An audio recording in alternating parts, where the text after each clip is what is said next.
Reka ngusuhuze nkwifuriza kugira ibihe byiza uri mu gihugu cy'u Rwanda, uri hanze y'u Rwanda by'umwihariko aho uhereye hose ukaba wumva ururimi rw'ikinyarwanda. Reka nsuhuze n'abamaze gukora kuri buto yanditseho subscribe kugira ngo bajye babasha kubona inkuru cyangwa se ibiganiro tuzajya tugenda tubagezaho bigiye bitandukanye.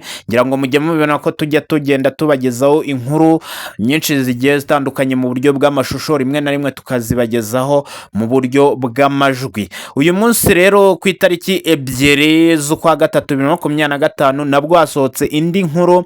Ni inkuru idasanzwe, ni inkuru y'akababaro, ni inkuru yashenguye imitima. Ushobora kuba wayibonye ku bindi bitangazamakuru bigiye bitandukanye, cyangwa se ukaba wayibonye ku binyamakuru bigiye bitandukanye, cyangwa se ku mbuga nkoranyambaga, ariko iyi nkuru nanjye reka nyibagezeho, nubwo ari inkuru yamaze gutangaza abantu benshi cyane, cyangwa se yamaze kubabaza abantu benshi cyane, ariko reka nanjye nyibagezeho ngira nti ababuze ababo mukomeze kwihangana, cyangwa se umuryango wabuze uwabo ukomeze kwihangana. Ni mu karere ka Nyanza rero hamaze iminsi hagaragara ibibazo bigiye bitandukanye, cyangwa se impfu zigiye zitandukanye. Uyu munsi wa none nabwo hakaba habereye urupfu rw'umwana ukiri mutoya rwose wiga mu mwaka wa 5 w'amashuri abanza, aho uyu mwana yari ari mu kidendezi yidumbaguza na bagenzi be, cyangwa se yari ari koga ahazwi nko mu kiyaga,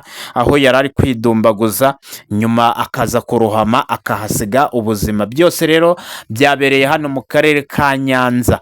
Ni mu karere ka Nyanza rero umurambo w'umunyeshuri wasanzwe mu mugezi, bikekwa ko yapfuye ubwo yari ariho yoga muri ayo mazi. Byabereye mu karere ka Nyanza mu murenge wa Nyagisozi mu kagari ka Kirambi. Umuseke cyangwa se ikinyamakuru Umuseke ari nacyo nkesha ano makuru cyamenye amakuru hagati y'imidugudu ibiri ariyo uwa Gasharu n'uwa Mpaza mu mugezi wa Kamiranzovu. Habonetsemo umurambo w'umunyeshuri wigaga mu mwaka wa 5 w'amashuri abanza ku kigo cy'amashuri cya Gasharu. Amakuru avuga ko yagiye ari kumwe n'abandi bagiye kuvoma, babanza kwidumbaguza muri uwo mugezi, maze umwe muri bo witwa Habineza Rukundo w'imyaka 10 aheramo kubera aho yogeraga, cyangwa se aho yari ari kwidumbaguza hari harehare. Nyuma rero yaje kugerageza koga ngo avemo, ariko biza kurangira apfuye, cyangwa se amira nkeri, biza kurangira ashize mu mwuka. Umuyobozi cyangwa se ubuyobozi n'abaturage bafatanyije bakuyemo umurambo wa nyakwigendera. Umunyamabanga nshingwabikorwa w'umurenge wa Nyagisozi Habinshuti Siridiyo yabwiye Umuseke ko RIB yatangiye iperereza ngo hamenyekane uko byagenze. Umurambo wa nyakwigendera wajyanywe ku bitaro bya Nyanza ngo akorerwe isuzuma. Mumaze iminsi rero mubona impfu nk'izi ngizi, ariko nyuma mukaza kumva ngo babajyanye mu bitaro ngo bakorerwe isuzuma. Ushobora kwibaza, ese ko tuba tumaze kumenya icyateye uru rupfu, baba bagiye gukora isuzuma ngo bigende gute? Iki kibazo nanjye maze iminsi nkibaza, ese ko umuntu aba yapfuye tukaba twamenye n'icyabimuteye cyangwa se n'icyateye uru rupfu, ese ni gute ajyanwa mu bitaro ngo akorerwe isuzuma? Ibi bintu abahanga mu by'ubuzima bashobora kuzafata umwanya wenda badusobanurire, kuko ngewe ibi bintu bijya bintera ikibazo, cyangwa se njya mbigiraho ikibazo. ugasanga umuntu yakoze impanuka, biragaragara ko ari imodoka yamugonze cyangwa se ari ikinyabiziga cyamugonze, ariko ugasanga ngo yagiye kwa muganga ngo hakorerwe isuzumwa. Ese iryo suzumwa riba ari iry'iki? baba basuzuma ibiki ko icyamwishe kiba kigaragara? iri suzumwa riba ari iry'iki? Simbizi. Hari n'abandi bibaza ibi bibazo, ariko turakomeza. Wenda wasanga wenda iryo suzumwa riba rifite ibindi rigiye kugaragaza. Ngewe ntago mbizi, ntago nigeze niga ubuganga cyangwa se ibijyanye na autopsy, ntabwo mbizi neza, ntago ndi umuhanga muri byo, ariko wasanga hari ibindi baba basuzuma. Hanyuma ndakomeza kwibaza, ese mu karere ka Nyanza kubera iki? Ese ni uburangare bw'abayobozi, ni uburangare bw'abaturage badashobora kuba batangira amakuru ku gihe? Kuko nk'iki kidendezi urabona cyari kiri muri karitsiye, kuko urumva nimba abana bakinyuragaho bagiye kuvoma, kikaba ari ikidendezi abana bidumbaguzagaho, bivuze ngo iki kidendezi ni ikidendezi cyo muri karitsiye. Ese ubuyobozi bwa hafi aho cyangwa se ubuyobozi bw'umudugudu iki kidendezi ntabwo baba bakireba? Ni ikibazo. Bishobora kuba rero ari uburangare.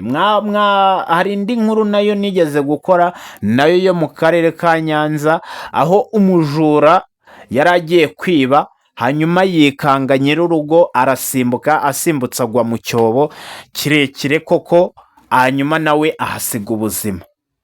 Bivuze ngo icyo cyobo cyari kiri nacyo cyari kiri hagati y'amazu.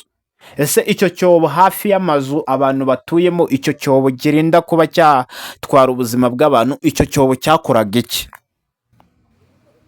None dore nanone haje ikidendezi ndetse cyaretsemo amazi abana bidumbaguzagamo. Utekereze abana b'imyaka 10 bidumbaguza muri iki kidendezi bakasiga ubuzima. Bivuze ngo iki kidendezi nacyo cyari kiri hafi y'amazu.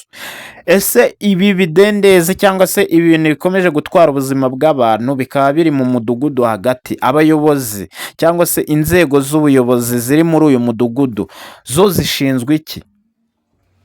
Inzego z'ubuyobozi ziri muri aka karere ka Nyanza zo zishinzwe iki?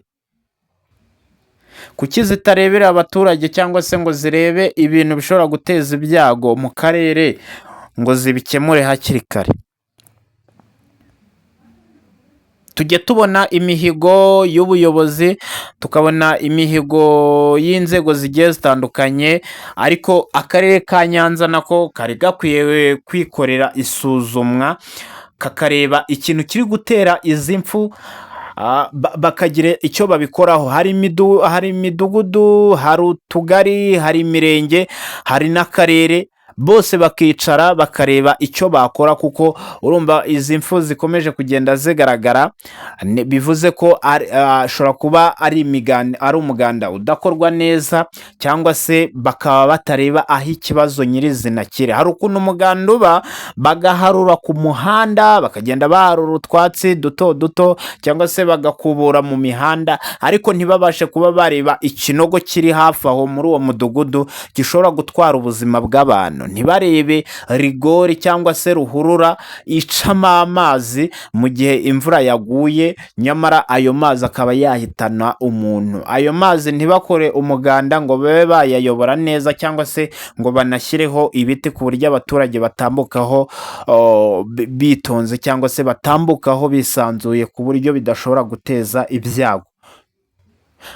Reka ngire inama ntanga ubuyobozi bw'akarere ka Nyanza: mukaze umutekano w'abaturage kandi musigasire ubuzima bw'abaturage. Nimba ari umuganda, mugerageze murebe igishobora guteza ibyago, aba ari cyo mukoraho umuganda. Ntabwo guharura ibyatsi, gusiba ibinogo, kugira ute kubakira abatishoboye, ntabwo ari ibyo gusa. Hari no gusibanganya nk'ibi bidendezi, hari ukuyobora, cyangwa se hari ugukora za ruhurura, hari ukugira gute, byose mukabireba, ndetse mukanigisha n'abaturage n'ababyeyi bakareba abana babo. Nimba nk'iki kidendezi kiri muri karitsiye aho abana banyura bagiye kuvoma, abana bakerekwa indi nzira, cyangwa se ababyeyi bakaherekeza abana babo mu gihe bagiye kuvoma.